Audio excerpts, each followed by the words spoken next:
بسم الله الرحمن الرحیم و کل شیء احصیناه فی امام مبین. کل شیء، امام مبین، همه چی رو داده به امام. همه چی، درسته یا نه؟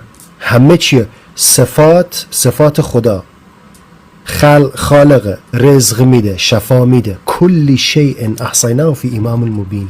امام صادق علیه السلام از قول رسول خدا صلی الله علیه و آله فرمودند که هر کس قرآن را با رأی خودش تفسیر بکند، یعنی بدون شنیدن از معصوم علیه السلام، جایگاه خود را باید برای آتش جهنم آماده کند و هر کس قرآن را با رأی خود تفسیر بکند همانا بر خداوند متعال افترا و تهمت بسته است. در کتاب بهارالانوار جلد 35 صفحه 427 رسول خدا صلی الله علیه و آله با اشاره به امیر مؤمنان علی علیه السلام فرمودند ایشان همان امام مبین است که خداوند تبارک و تعالی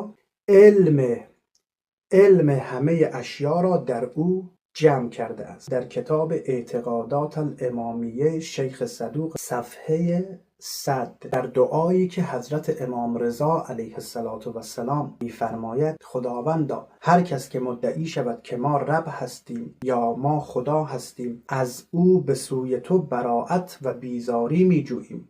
هر کس که مدعی شود که خلق، یعنی خلق کردن، به ما سپرده شده است، یعنی خالق هستیم، و هر کس که ادعا بکند که رزق بر عهده ماست، که ما رازق هستیم، خداوندا تو شاهد باش که ما از او به سوی تو بیزاری می‌جوییم. آنچنان که حضرت عیسی علیه السلام از نصارا بیزاری جست. وقتی اونها ادعا کردند که حضرت عیسی علیه السلام خداست یا پسر خداست، از نصارا اظهار بیزاری کرد.